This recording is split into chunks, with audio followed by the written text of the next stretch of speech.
मोहम्मद मुइज्जू ने जब से मालदीव की सत्ता संभाली है तब से वो कोई ना कोई संकट में फंसता जा रहा है। पहले तो मुइज्जू के इंडिया आउट कैंपेन के चलते भारतीय शिक्षकों ने मालदीव छोड़ दिया, फिर लक्षद्वीप कंट्रोवर्सी के चलते भारतीय टूरिस्टों का मालदीव से मोह भंग हो गया, जिसके चलते मालदीव में आर्थिक संकट गहराने लगा है। आलम ये हुआ है कि मालदीव में अब खाने के लाले पड़ने लगे हैं। मालदीव में खाने के सामान की कमी होने लगी है, जिसके चलते सामानों के दाम आसमान छूने लगे हैं। स्थानीय मीडिया की माने तो मालदीव में चिकन के दाम में अचानक उछाल आया है।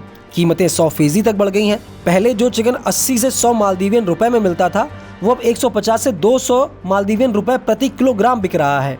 अचानक बढ़ी इस महंगाई को लेकर व्यापारियों ने बताया कि पहले शिपमेंट दुबई से सीधा श्रीलंका के कोलंबो पहुंचता था, लेकिन अब शिपमेंट का रास्ता बदल गया है। ये पहले दुबई से बॉम्बे जाता है और फिर कोलंबो पहुंचता है, और कोलंबो से राजधानी माले तक सामान पहुंचाना काफी कठिन हो गया है।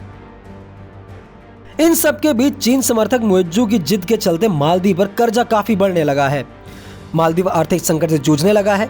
आलम यह है कि मुइज्जू को जिद छोड़ने तक की नसीहत मिलने लगी है।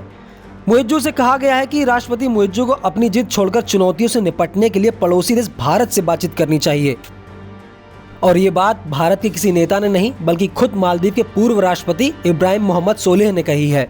सोलिह की यह टिप्पणी ऐसे समय पर आई है जब मालदीव के राष्ट्रपति मुइज्जू को दुनिया भर में चीन समर्थक नेता के तौर पर देखा जा रहा है।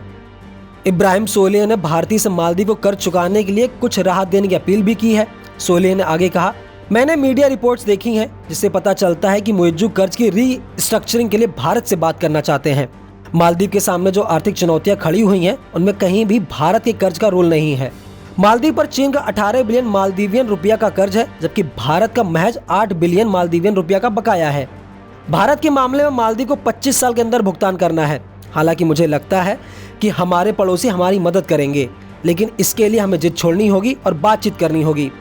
ऐसी कई पार्टियां हैं जो हमारी मदद कर सकती हैं, लेकिन मुइज्जू समझौता ही नहीं करना चाहते हैं। पूर्व राष्ट्रपति यही नहीं रुके। उन्होंने आगे कहा, मुइज्जू सरकार जनता को धोखा दे रही है और एमडीपी सरकार के समय शुरू की गई परियोजनाओं को दोबारा शुरू कर रही है। उन्होंने कहा कि अब उस झूठ को छुपाने के लिए सरकार झूठ बोल रही है। उन्होंने मालदीव में मानवीय और चिकित्सा निकासी के उपयोग किए जाने वाले 3 विमानन प्लेटफॉर्मों पर तैनात 88 भारतीय सैन्य कर्मियों को 10 मई तक पूरी तरह से वापस बुलाने की मांग की है।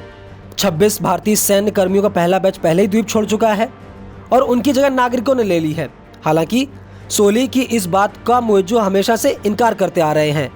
फिलहाल देखना भी दिलचस्प होगा कि मुइज्जू पूर्व राष्ट्रपति की सलाह मानते हैं या नहीं।